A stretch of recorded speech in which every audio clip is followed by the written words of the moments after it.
मानव है मेरे राम, मानव है मेरे राम। राम सत्य पराक्रम है। राम सत्य के लिए पराक्रम करते हैं। राम के पराक्रम का उद्देश्य स्वसुख नहीं है, अपितु लोक सुख है। हाँ, लोक सुख में क्रूर कर्मा को अवश्य ही दुख होता है, कष्ट होता है, और फिर जो क्रूर कर्मा है उसे इतना तो कष्ट होगा ही, इतना दुख तो होगा ही, ये लाजमी है। इसीलिए तो जो उत्कृष्ट लोग हैं, चाहे राम कथा के नायक राम हो या कृष्ण कथा के नायक कृष्ण हो, उनको विभिन्न प्रकार के वध करने ही होते, तो शीघ्र ही चलते चलते राम का सामना हो जाता है ताड़का से। राम के अंदर आत्मविश्वास पूरा है। आत्मविश्वास, अपने ऊपर विश्वास होना ही नहीं। हां जी मेरे राम, मेरे सिग्नेचर टच में देखो कि आत्मविश्वास क्या होता है। सेल्फ कॉन्फिडेंस, हजारों बार लाखों बार ये शब्द सबने सुना है। आत्मविश्वास का अर्थ है हमारी अपनी जो वीकनेसेस हैं और पावर्स हैं उनका संज्ञान होना, अपनी कमजोरी भी महसूस करना और अपनी शक्ति को भी पहचानना। राम का आत्मविश्वास स्पष्ट है। राम जानते हैं कि उनकी शक्ति शस्त्र है, अस्त्र नहीं। शस्त्र जो दूर जाकर के मार करता है वो शस्त्र। राम की शक्ति उनका धनुष बाण है। राम अस्त्र का प्रयोग करना जानते हैं। तलवार क्या है? अस्त्र है। लेकिन राम अस्त्र का प्रयोग तभी करते हैं जब आत्मरक्षा का प्रश्न हो। यह राम का आत्मविश्वास। राम के आत्मविश्वास में एक बात और भी है, और वो है उनकी प्रोएक्टिविटी, सिद्धांत प्रियता। राम किसी भी कर्म को करते हैं तो सिद्धांत के अनुसार करते हैं। राम का सिद्धांत है कि जब तक दूसरा आक्रमण न करे वो स्वयं से किसी का अपने आप आक्रमण करके वध नहीं करते। अब ताड़का वन में है राम, ताड़का की आहट मिल रही है, लेकिन अभी तक राम पर ताड़का ने आक्रमण नहीं किया है और ताड़का का वध भी करना है राम को। इसलिए राम एक तरीका खोजते हैं जिससे कि उनकी प्रोएक्टिविटी यानी सिद्धांत प्रियता भी बनी रहे और ताड़का का वध भी हो जाए।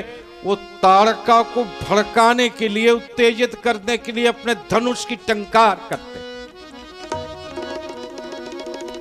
धनुष की टंकार करते हैं। पूरा जंगल, पूरा वन गुंजित हो जाता है राम के धनुष की टंकार से। धनुष की टंकार एक संकेत होता था युद्ध के निमंत्रण का। ताड़का के वन में आकर के कोई धनुष की टंकार से ध्वनि पैदा करे, ये ताड़का को कैसे मंजूर? ताड़का उत्तेजित हो जाती है और सामने प्रकट होकर के राम पर आक्रमण करती है। और जब ताड़का राम पर आक्रमण के लिए दौड़ करके आ रही है, राम का विश्वास किस पर है? धनुष बाण पर। तो वो अपने बाणों से बींध देते हैं ताड़का को। ताड़का राम के निकट आए इससे पहले ही उसका वध हो जाता है राम के द्वारा। मानव है मेरे राम, मानव है मेरे राम। श्रुति से तो पालक राम तुम जगदीश माया जान के। श्रुति से तो पालक राम तुम जगदीश माया जान की। जो सृजत जग पालते हरति रुख पाए कृपा निधान की। जो सृजत जग पालते हरति रुख पाए कृपा निधान की। रुख पाए कृपा निधान की। रुख पाए कृपा निधान। मानव है मेरे राम, मानव है मेरे राम। योगेशी ने बहुत सुंदर पंक्तियों से इस दृश्य को रेखांकित किया रामचरितमानस से। अब ताड़का का वध हो गया है, राम ने वध कर दिया है और महर्षि लाए थे राम को जिस उद्देश्य से, उसका एक हिस्सा पूरा हो गया। अब ऋषि वीरता का पुरस्कार देना चाहते हैं राम। साम दाम दंड भेद सुना है आपने? साम का अर्थ है पुरस्कार। बड़े का ये कर्तव्य होता है, ये कर्म प्रबोधन है कि व्यक्ति के सद्कर्मों का पुरस्कारों के माध्यम से उसे प्रबोधन मिले। प्रबोधन केवल और केवल काहे का, केवल मानसिक नहीं, केवल शब्दों से नहीं। प्रबोधन के लिए आवश्यक है कि व्यक्ति को वस्तु के द्वारा, द्रव्य के द्वारा, किसी भी माध्यम से, भौतिक रूप से भी प्रोत्साहन मिलना चाहिए। ये साम है, इससे व्यक्ति अपने अधिकार में आता है। ताड़का वध से विश्वामित्र ने राम की वीरता को देख लिया है, क्योंकि अभी राम ने जिस शक्ति का प्रयोग किया है वो शक्ति विश्वामित्र जी की दी हुई नहीं है। यहां बला और अतिबला शक्तियां प्रयोग में नहीं आई हैं। ऋषि जिसे खोज रहे थे वो उनको मिल रहा है। राम ने अपनी जो पात्रता है, अपनी जो मेरिट है, वो सिद्ध कर दी। गुरु विश्वामित्र ने जो आविष्कार किए हैं, दिव्यास्त्र संधान किया है जिनका, वो देना चाहते हैं अपनी विरासत किसी और। राम उसके सुपात्र हैं। ऋषि विश्वामित्र अपने दिव्यास्त्रों की उपहार वर्षा कर देते हैं राम पर। क्या क्या देते हैं ऋषि राम को? महर्षि विश्वामित्र राम को दंड चक्र, धर्म चक्र, विष्णु चक्र, ऐन्द्र चक्र, वज्र, शिव का त्रिशूल, ब्रह्मा का ब्रह्मशिरा, मोदकी और शिखरदी गदाएं, धर्म पाश, काल पाश, वरुण पाश, और उसके साथ में सबसे बड़ा जो दिव्यास्त्र देते हैं वो है ब्रह्मास्त्र। मेरे राम, कितनी शक्ति बढ़ गई है राम की। ये शक्ति नहीं बढ़ी है केवल, ये सामर्थ्य बढ़ी, क्योंकि ये सभी अस्त्र शस्त्र अत्यधिक विनाशकारी हैं और इनका प्रयोग सामान्य स्थिति में नहीं किया जा सकता। असामान्य परिस्थितियों में ही इनका प्रयोग संभव है। महर्षि इन दिव्यास्त्रों के प्रयोग का प्रशिक्षण भी देते हैं राम। इतने सारे दिव्यास्त्र मिल जाने से राम के अंदर उद्वेलन पैदा हो गया है, विचलन पैदा हो गया है, बेचैनी बढ़ गई है। सामान्य व्यक्ति को कुछ मिल जाता है तो वो केवल खुश होता है बस, लेकिन जो अचीवर होता है, उत्कृष्ट होता है, उसे जब कुछ मिल जाता है तो उसकी बेचैनी बढ़ती है। वो सोचता है कि अब क्या करना है, अब क्या होने वाला, क्या घटने वाला है। राम ने इसे शुभ माना है, क्योंकि उत्कृष्ट व्यक्ति के अंदर क्रिया की व्यापक प्रतिक्रिया भी होती है। राम की बेचैनी उनका इंट्यूशन है, राम के अंदर इंट्यूशन पैदा हो गया है, एक आहट वो पहचान रहे।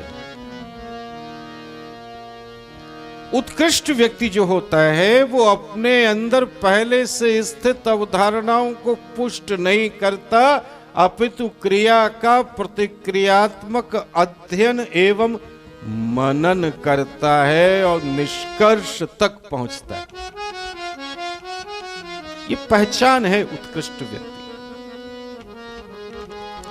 ऐसी प्रक्रिया में व्यक्ति के अंदर निर्णायक शक्ति का विकास होता है, प्रोएक्टिव पावर आती है, साथ ही आने वाली स्थितियों के लिए उसकी मानसिक तैयारी भी हो जाती है। ताड़का वध के पुरस्कार में मिले इतने महत्वपूर्ण दिव्यास्त्र बड़ी बात हो गई है राम के सामने। राम ने तो ये नहीं सोचा था कि ऐसा होगा और वो घट गया जो उन्होंने सोचा नहीं था। अभी तो लड़के ही हैं राम, सब कुछ पता थोड़ी लग जाता है, पूरी नियति का अंदाज थोड़ी लगा सकते हैं। लेकिन राम की अंतश्चेतना, इंट्यूशन इंगित करने लगी है कि नियति उन्हें किसी महाअभियान में नियोजित करना चाहती है और उस अभियान के प्रथम निमित्त हैं महर्षि विश्वामित्र। ये लगने लगा है राम को। आगे बढ़ते हैं राम ताड़का वध के, जंगल जंगल चल रहे हैं, क्योंकि ये वन भी नहीं है, ये जंगल है। वन तो मानव के द्वारा रोपित वनस्पतियों का समूह होता है। ये कानन नहीं है, ये वन नहीं है, सब वाइल्ड जंगल्स। ये तो जंगल है, क्रूर जंगल है, जहां जंगल का न्याय होता है, मत्स्य न्याय जिसे कहा गया। चल रहे हैं, आगे चल रहे हैं, सिद्धाश्रम में पहुंच जाते हैं। और इस बीच क्या घट रहा है?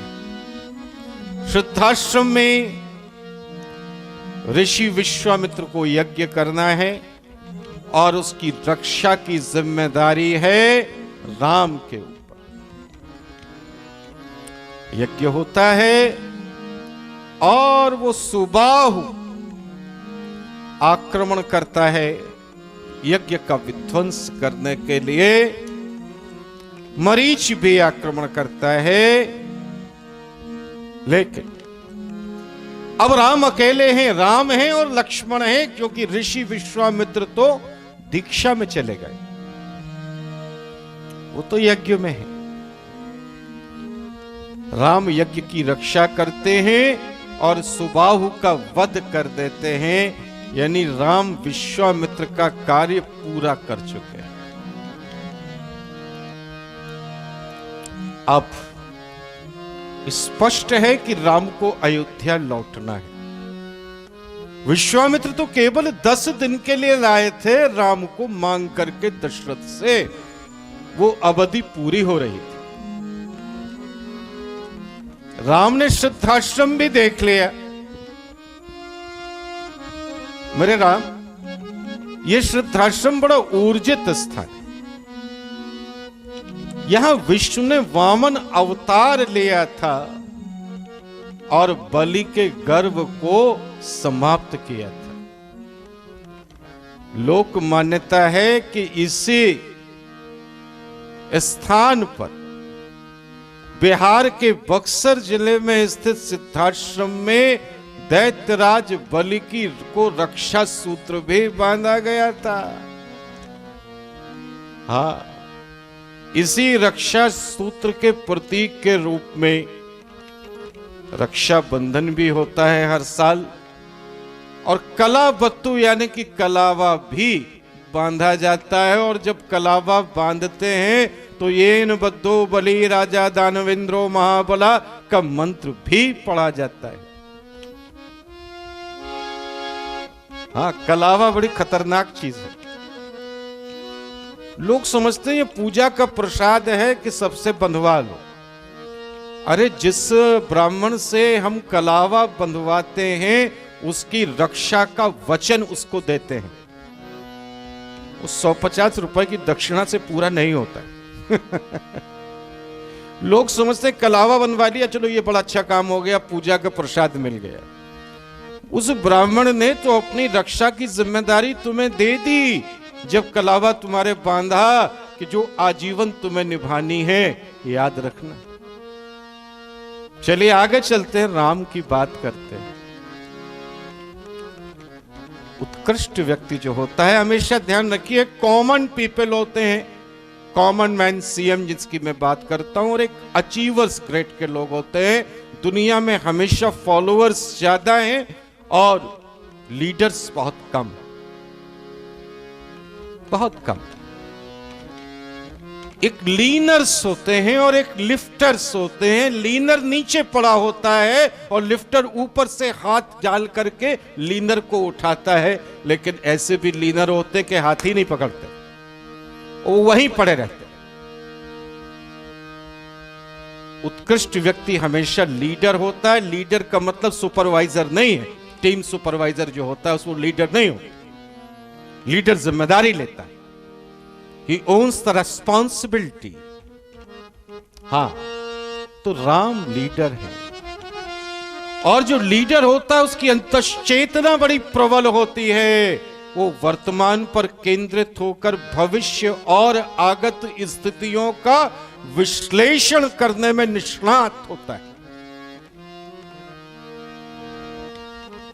सिद्धाश्रम के बाद राम को किधर जाना है ये उन्हें स्पष्ट तो नहीं हो रहा है, लेकिन ये तय हो गया है कि जाना कहीं और है। वापसी अयोध्या में नहीं है, ये उन्हें क्लियर हो गया है, स्पष्ट हो गया है। कहां जाना अभी पता लगेगा। मानव है मेरे राम, मानव है मेरे राम, मानव है मेरे राम।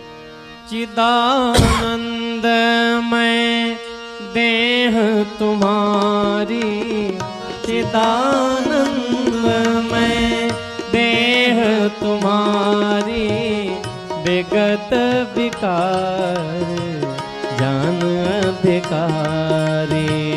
चिदानंद में देह तुम्हारी, विगत विकार जान अधिकारी।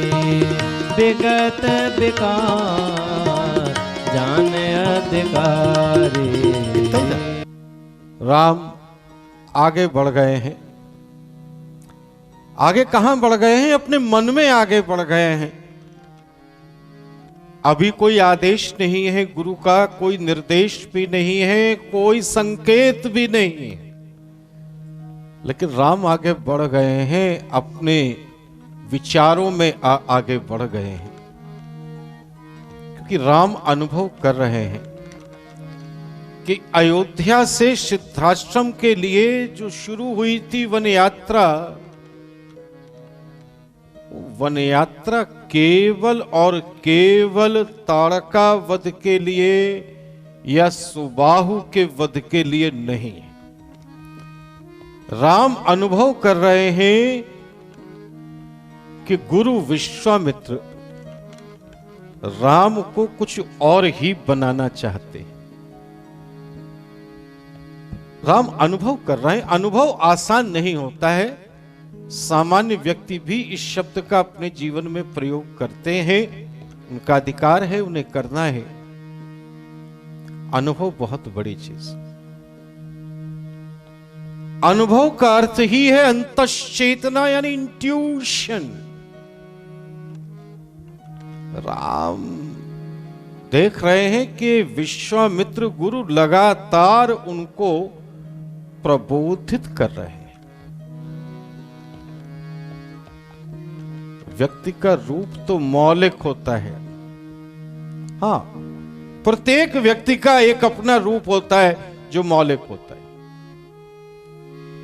लेकिन परिस्थितियों से और गुरुओं के प्रबोध से उस रूप में परिवर्तन आता है, उस स्वरूप में परिवर्तन आता है। एक बात और भी है, जब व्यक्ति का मूल रूप ही बदल जाता है तो उसे रूपांतरण कहते हैं। That is called transformation. Transformation is not a little bit, that's a very wide spectrum. सामान्य रूप से जिसे हम रूपांतरण कहते हैं वो रूपांतरण नहीं होता है, वो स्वरूपांतरण होता है। यानी जो अंतर आता है व्यक्ति के रूप में नहीं आता है, वो उसके स्वरूप में आता है। अर्थात व्यक्ति के स्वरूप में जो परिवर्तन आता है वो उसके मूल रूप में नहीं आता है। व्यक्ति का मूल रूप वही बना रहता है,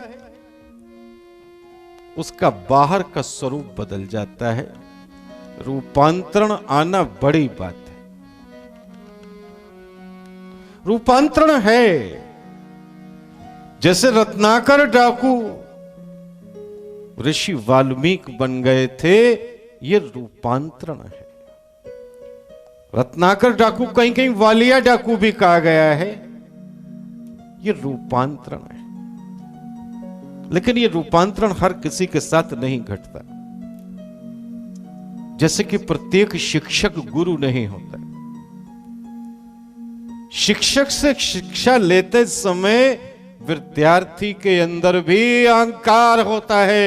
वो शिक्षक का परीक्षण भी करता है कि ये शिक्षक हमको ठीक पढ़ा रहा है कि नहीं पढ़ा रहा है। तो शिक्षक से जो पढ़ रहा होता है वो शिष्य नहीं होता है, वो छात्र होता है। लेकिन गुरु से जो सीखने वाला होता है वो शिष्य होता है।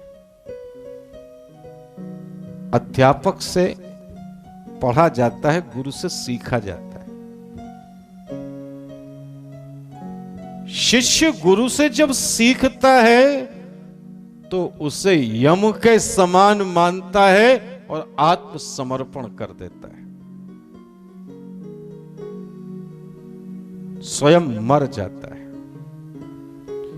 शिष्य वही है जो गुरु के सामने स्वयं को मृत अनुभव करता है,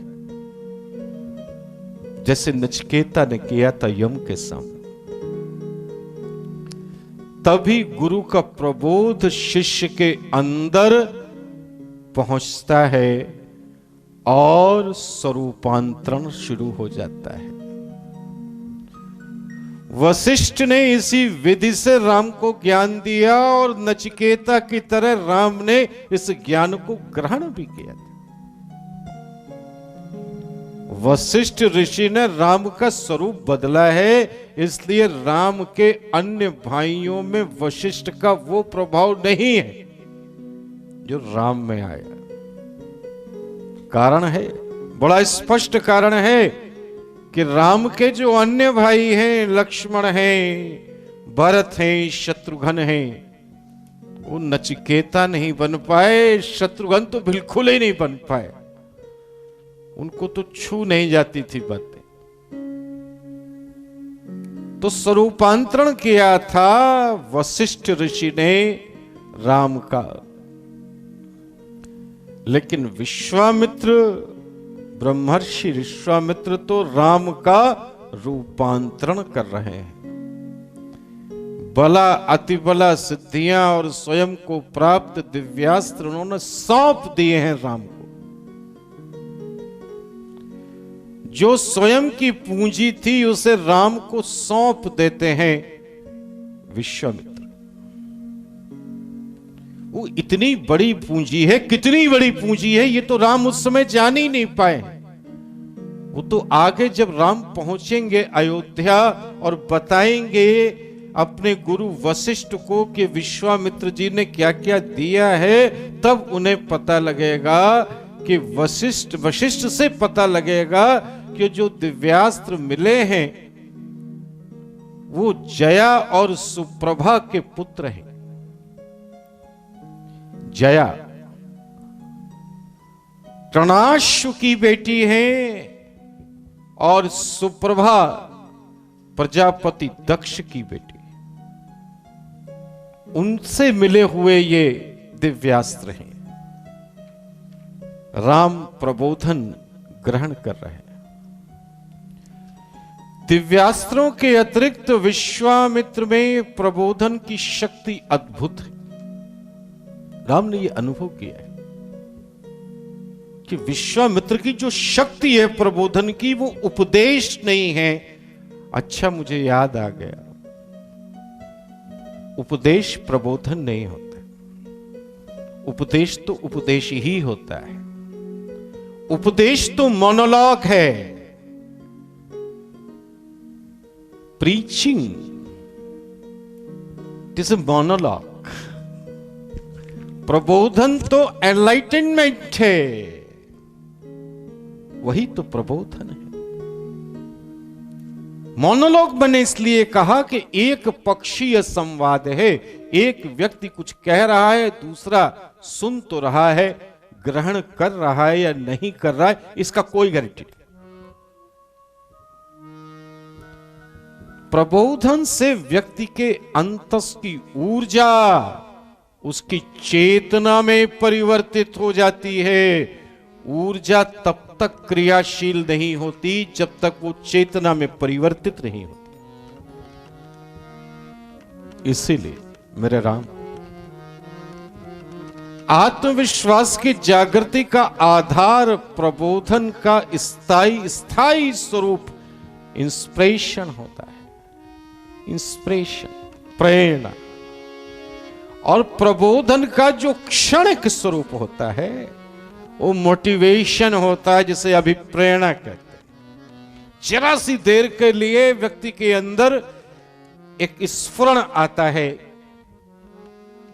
और उसे लगता है कि हम ये कर लेंगे, हम वो कर लेंगे। फिल्म देखी, किसी हीरो को देखा और लगा कि अब तो हम ही हीरो हो गए, और जब तक घर पहुंचे तब तक सोडा वाटर बैठ गया। वो मोटिवेशन है। इसलिए मैं मोटिवेशन के बहुत पक्ष में नहीं रहता।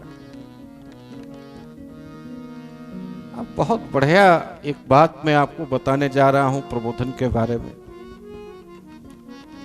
राम को पहली बार जब विश्वामित्र से प्रबोधन का अनुभव हुआ, आपको ले चलते हैं उस जगह पर, उन क्षणों से जोड़ते हैं। अनुभव करिए मेरे राम। राम को अयोध्या से लेकर विश्वामित्र श्रद्धाश्रम की ओर चले हैं, ये तो आप जान गए हैं।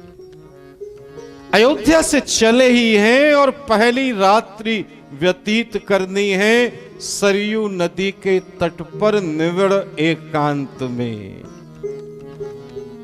ऐसे ही धरा पर सो गए हैं राम लक्ष्मण विश्वामित्र के साथ। विश्वामित्र को तो आदत है, लेकिन राम और लक्ष्मण भी तो पूरा ब्रह्मचर्य आश्रम पूरा करके लौटे हैं गुरुकुल से, इसलिए उन्हें भी आदत हो गई है। इस बीच में रहे हैं वो राजमहल में, लेकिन व्यक्ति के अंदर जो अनुभव होता है वो काम आता है। उषा काल है, पूषा काल उषा काल में परिवर्तित हो रहा है। राम सो रहे हैं, अपने आप स्वयं नहीं उठ पाए हैं। विश्वामित्र राम को जगाते हैं। गुरु जगा रहे हैं शिष्य को। गुरु का तो काम ही है अंधेरा दूर करना। गुरु तो वही है जो अंधेरा दूर करे, इसलिए जगाने का काम भी तो गुरु का है। हाँ, जगाते। क्योंकि अभी तो राम राजकुमार हैं और राजमहल में उन्हें जगाए जाने की आदत है। यहां पर राम को संबोधित विश्वामित्र का जो जागरण श्लोक है, आप सुनिए, आप भी मंत्रित हो जाएंगे इस श्लोक को अगर अपने अंदर अनुभव कर ले।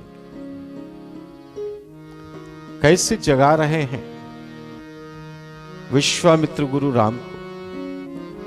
कौशल्या सुप्रजा राम पूर्वा संध्या प्रवर्तते, उत्तिष्ठ नर शार्दूल कर्तव्यम देव महानिकम। क्या कह रहे हैं विश्वामित्र? हे नरोत्तम राम, जब हम किसी के संबोधन में सम्मान सूचक और उत्तेजक शब्दों का प्रयोग करते हैं तो यह प्रबोधन की एक क्रिया है।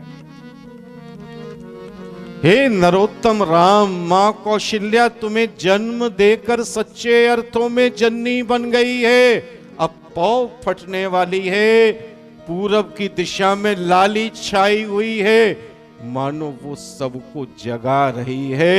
तुम भी जागो, उठो और देवताओं को संतुष्ट करने वाले कर्तव्य कर्म करो। ये कह रहे हैं विश्वामित्र राम से। ये प्रबोधन श्लोक, विश्वामित्र का ये प्रबोधन श्लोक इतना सिद्ध है कि आंध्र प्रदेश में स्थित तिरुपति बालाजी का जो मंदिर है और वैष्णवों का सबसे बड़ा तीर्थ है, वहां प्रातःकालीन वंदना में इसी को गाया जाता है। आज भी गाया जाता है, आप कभी जाएं और श्रवण करें। विश्वामित्र का प्रबोधन राम को पूरी वन यात्रा में मिलता रहा, कभी वाणी से तो कभी उनके अव्यक्त निर्देशों से और कभी सशक्तिकरण से।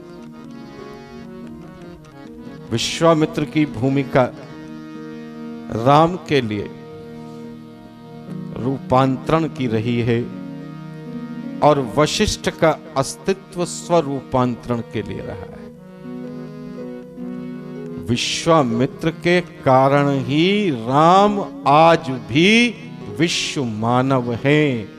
मानव है मेरे राम, मानव है मेरे राम, मानव है मेरे राम।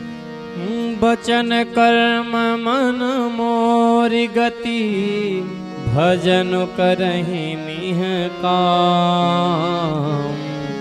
तिनके हृदय कमल महु, करऊं सदा विश्राम।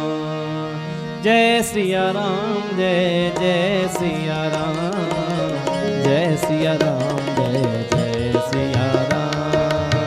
जय सिया राम, जय जय सिया राम, जय सिया राम, जय जय सिया राम। जय सिया राम, जय जय सिया राम, जय सिया राम, जय जय सिया राम, जय जय सिया राम, जय जय सिया राम।